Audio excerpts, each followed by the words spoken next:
MLA Illapalli Shankaraiah గారు ఉన్నారు, మాట్లాడదాం. అన్న, ఇది 6 గ్యారంటీలకు సంబంధించి గోవిందా గోవిందా అనేటువంటి స్టేట్మెంట్తో స్టార్ట్ చేశారు, విమర్శలు చేస్తూ కేటీఆర్. నిజంగానే అట్లనే ఉందా? బడ్జెట్ ఎట్లా ఉంది? ఏం చెప్పి మీరు చూసి లోపల ఉన్నారు.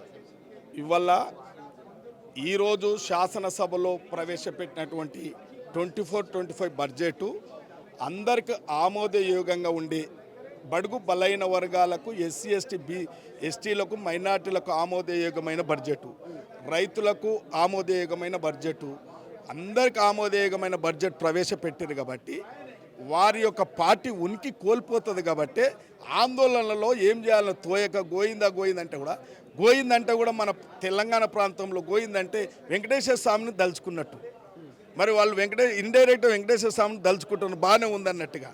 మరి వాళ్ళకి కనిపించచ్చు బాగలేదని, కానీ భగవంతుడు నోటిగుంట పలిపించుండు గోయిందంటే వెంకటేశ్వర స్వామిని గోయిందా అంటాం మనం. అంటే అట్లా కాదు, వాళ్ళు వేరే రకంగా అర్థం చేసుకున్నప్పటికీ ఈ రాష్ట్ర బడ్జెట్ మాత్రం అందరికీ, అంటే బడుగు బలైన వర్గాలకు, మహిళలకు, రైతులకు, విద్యార్థులకు అందరికీ వర్తించే విధంగా, రేపు భవిష్యత్తుకు ఈ యొక్క తెలంగాణ ప్రజలకు మంచి జరిగే విధంగా ఈ బడ్జెట్ కేటాయించడం జరిగింది. ఆకాశం నుంచి పాతాళానికి పడిపోయే సిచ్యువేషన్ అట్లా ఉంది బడ్జెట్ చూస్తే, రూపకల్పన చూస్తే, వాళ్ళ చూస్తే అనేటువంటిది కేటీఆర్ కామెంట్. వాళ్ళలాగా కూలిపోయే కాళేశ్వరం లాగా కాదు ఇది ప్రజలకు నిజంగానే వాళ్ళ అభ్యున్నతికి ఇలా మహిళలకు కానీ, రైతులకు కానీ, విద్యార్థులకు కానీ ఇలా విషయాలు చెప్తా ఉన్నాం. ఇందిరా మహిళా శక్తి కూడా డబ్బులు బడ్జెట్లో కేటాయించడం జరిగింది. అంటే మహిళలను వాళ్ళు 10 ఏళ్ళు పట్టించుకోలేదు కాబట్టి మహిళలంతా ఇవాళ రేవంత్ రెడ్డి గారిని పూర్తిగా సమర్థిస్తున్నారు, రేవంత్ రెడ్డి గారిని ఊడుతూ ఉన్నారు. కాబట్టి వాళ్ళు జీర్ణించుకోలేకపోతున్నారు.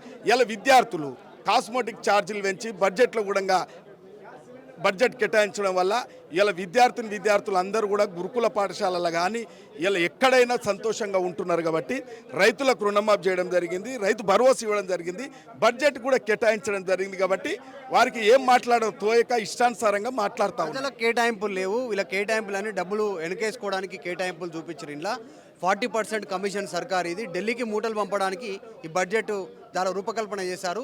దానికోసం అనేటువంటిది స్టేట్మెంట్. ఇంకోటి రేవంత్ రెడ్డిని తొండ ముదిరి ఉసరవిల్లినటువంటి స్టేట్మెంట్ చేశారు. ఆ కేటీఆర్ యొక్క నోరును, అబద్ధాల కుటుంబం అది కేటీఆర్ కుటుంబం. కాబట్టి పినాయిల్ ఓసి కడగాలి, కేటీఆర్ నోరును పినాయిల్ ఓసి కడగాలి.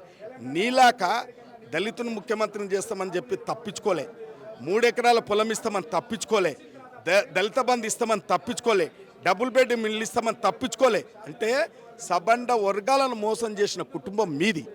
ఇలా రైతు కుటుంబం కష్టపడి ముందుకొచ్చిన ప్రజల సమస్యలను, రైతుల సమస్యలను, విద్యార్థి సమస్యలను, మహిళల సమస్యలను తెలుసుకున్న నాయకుడు రేవంత్ రెడ్డి గారు. కాబట్టి ఇవాళ ప్రజా సంక్షేమం జరుగుతూ ఉంది, రాష్ట్రంలో ప్రజాపాలన సాగుతూ ఉంది.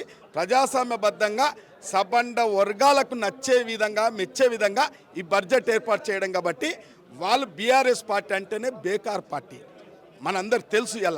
ఇవాళ కాలగర్భంలో కలిసిపోయే పార్టీ ఆ పార్టీ. కాబట్టి త్వరలోనే రేపు స్థానిక సంస్థల ఎన్నికల త్వరలోనే ఆ బీఆర్ఎస్ పార్టీ అంతా కాలగర్భంలో కలవబోతుంది.